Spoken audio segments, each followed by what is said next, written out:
अरे कोई तो इस गरीब पर तरस खाओ पंछियों, ऊपर वाले के नाम पर दे दो। अरे गुड्डू जी, सब कुछ मैं ही कहूँ क्या? आप भी तो कुछ कहिए। अरे नहीं नहीं, मुझे भीख मांगने की आदत नहीं है। मैं तो नया नया भिखारी बना हूँ। अच्छा, तो क्या मुझे आदत है? मैं क्या खानदानी भिखारी हूँ? चुपचाप भीख मांगो। अगर तुमने पंछियों की सेवा करने में मेरे मायके से आया कूलर, फ्रिज और घोंसला बेचा नहीं होता तो हम आज भीख नहीं मांग रहे होते, समझे? अच्छा, ये सब मेरी वजह से हुआ है? और जो तुमने किया वो, अरे तुम्हारे पार्लर के खर्चे क्या कम थे? ये सब दूसरे पंछियों को नीचा दिखाने के चक्कर में हुआ है, समझी? क्या गुड्डू जी, मैं आपको नहीं छोड़ूंगी। चंपा गुड्डू का गला दबाने लगती है। अरे अरे, ये क्या कर रही है चंपा? अरे छोड़, अरे छोड़ चंपा, अपने पति की जान लेगी क्या? छोड़। चंपा का सपना टूट जाता है और वो नींद से उठ जाती है। हाँ गुड्डू जी, मेरा घोंसला, मेरा कूलर, मतलब वो सब सपना था। अरे चुड़ैल, तू तो मेरी जान ही ले लेती।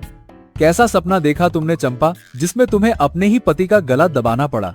अरे मैंने देखा कि हमारा सारा सामान बिक चुका है और हम भिखारी हो गए हैं। क्या भिखारी?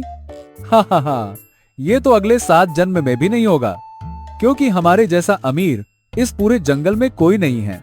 हाँ, मेरी तो जान ही निकल गई थी। लेकिन गुड्डू जी, ये सपना सुबह सुबह आया है और मैंने सुना है कि सुबह के सपने सच होते हैं। अरे अकल की अंधी, बाहर देख, दोपहर होने को आई हैं और ये आज कोई नई बात नहीं है चंपा। तू तो रोज देर तक ही सोती रहती है। ये सपना सच नहीं हो सकता। चुप करो, फिर भी सच हो गया तो। गुड्डू जी, अब हम किसी की कोई मदद नहीं करेंगे। अगर कोई मदद मांगने आया तो उसे भगा देंगे। हाँ, वैसे भी तुम कहाँ किसी की मदद करती हो? उसी समय मौसी जी कौवों के घर आ जाती हैं। अरे मौसी जी, आप यहाँ? हाँ गुड्डू, वो मेरा खीर बनाने का पतीला शायद यही रह गया, वही लेने आई हूँ। हाँ, आपका पतीला यहीं रखा है मैंने। क्या हुआ मौसी जी, मिल गया ना पतीला? अब जाइए। वो कूलर की हवा बड़ी ठंडी ठंडी आ रही है चंपा, इसीलिए यहाँ से जाने का मन ही नहीं कर रहा। अच्छा, चलिए निकलिए यहाँ से। मुझे सब पता है, आप अपना सामान जानबूझकर यहाँ पर भूल जाती हैं, ताकि उसी बहाने आप कूलर की हवा खाने आ सके। क्या कहा? क्या मुझे गरीब समझ रही हैं कव्वी? अगर मैं चाहूँ ना तो अभी इससे बढ़िया वाला कूलर ले सकती हूँ, समझी? तेरा तो कूलर अब पुराना हो गया है, हवा कम और आवाजें ज्यादा करता है। घटिया कूलर। अच्छा, मेरे घर आकर मेरे ही कूलर की हवा खाकर उसे ही घटिया कहती हो? चलिए भागिए यहाँ से। आप जैसे गरीब पंछियों को मेरी कूलर की हवा तो क्या, उसकी सूरत भी देखने नहीं दूंगी। हाँ, जा रही हूँ। अपने बेकार पुराने कूलर का बड़ा घमंड है ना तुझे? अरे इसे भंगार में भी बेचेगी ना तो इसके कोई 2 पैसे भी नहीं देगा। हो। मौसी जी गुस्से में वहाँ से चली गईं। थोड़ी देर बाद कड़कती धूप में एक शिकारी चील जो बड़ी दूर से सफर करते हुए आ रहा था, उसे बहुत प्यास लगी थी। आसपास कोई नदी या तालाब भी नहीं था। अरे कितनी धूप है, अब मैं क्या करूं? लगता है किसी छोटे पंछी से ही मदद मांगनी होगी। चील मदद मांगने के लिए इधर उधर भटकने लगा। जब उसे एक घोंसला दिखाई दिया, वो बिना सोचे उस घोंसले के पास आ गया। वो घोंसला कौवों का था। चील दरवाजा खटखटाकर उनसे मदद मांगने लगा। अरे कोई है?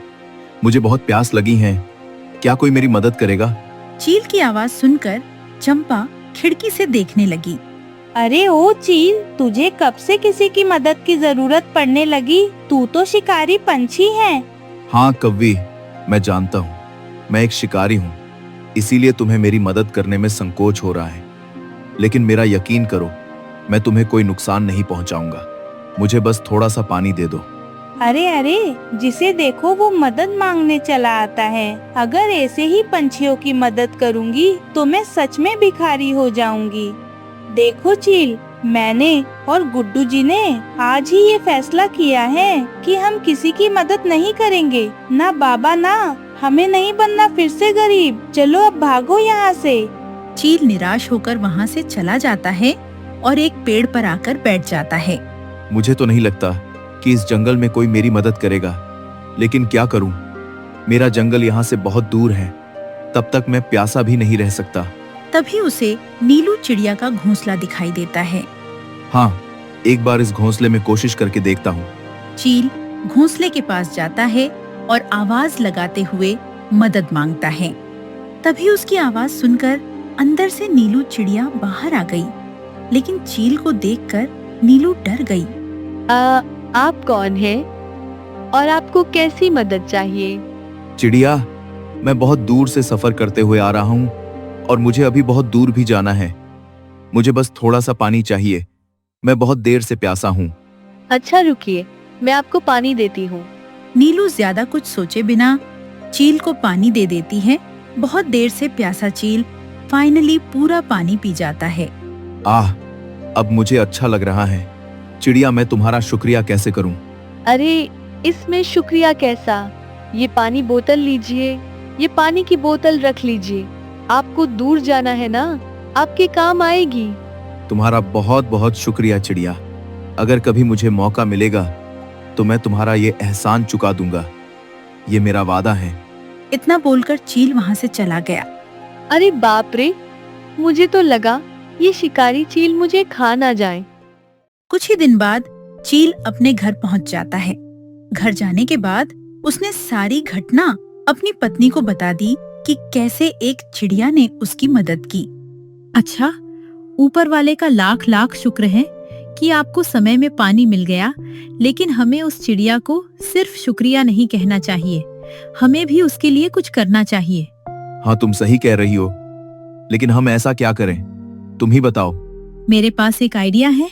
हम उस चिड़िया को तोहफे के रूप में एक घास का कूलर दे देते हैं। आप कह रहे थे ना कि उस जंगल में बहुत गर्मी है, तो घास का कूलर उस चिड़िया को गर्मी से राहत देगी।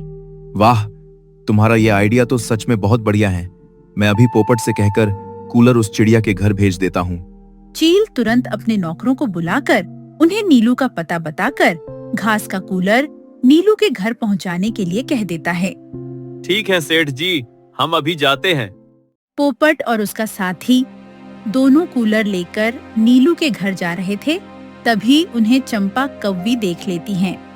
गुड्डू जी, आपने मेरे लिए नया कूलर मंगवाया है। हाय, आप कितने अच्छे हैं। आपको पता था ना कि ये वाला कूलर खराब हो गया है, इसीलिए आपने। अरे अरे रुको चंपा, हवा में गोलियां मत चलाओ। मैंने कोई कूलर नहीं मंगवाया है। क्या? तो जंगल में हमारे अलावा और कौन अमीर हो गए हैं जो इतना महंगा कूलर मंगवाया है? जाओ, जाकर देख कर आओ। तुम्हें और कोई काम तो है नहीं? अभी देखती हूँ। चंपा बाहर आकर उन दोनों को अपने पास बुला लेती हैं। पोपट भाई, पोपट भाई, आप ये कूलर कहाँ लेकर जा रहे हो? अरे ये नीलू चिड़िया का घर किधर है? नीलू का? हाँ, वो रहा, वो वाला। लेकिन आपको उसके घर का पता क्यों चाहिए? क्योंकि ये कूलर उसी को देना है। उसने हमारे चील सेठ को पानी देकर उनकी मदद की थी, तो ये उसी का तोहफा है। चलिए पोपट भाई। ये सुनकर चंपा के तो तोते उड़ गए। क्या? कर भला तो हो भला। अगर उस दिन तुमने चील को पानी दे दिया होता तो ये कूलर आज हमारे घर आ रहा होता। नीलू का कूलर?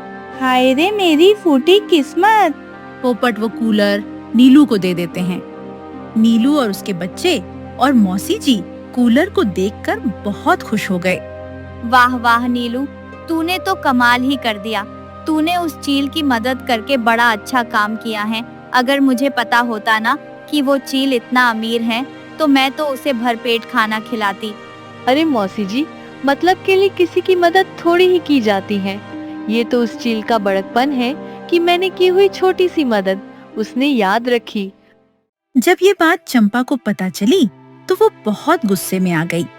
ये नीलू अपने आप को क्या समझती है? एक कूलर क्या मिल गया, खुद को बड़ी अमीर समझने लगी। अच्छा, तो तुम अब क्या करोगी चंपा?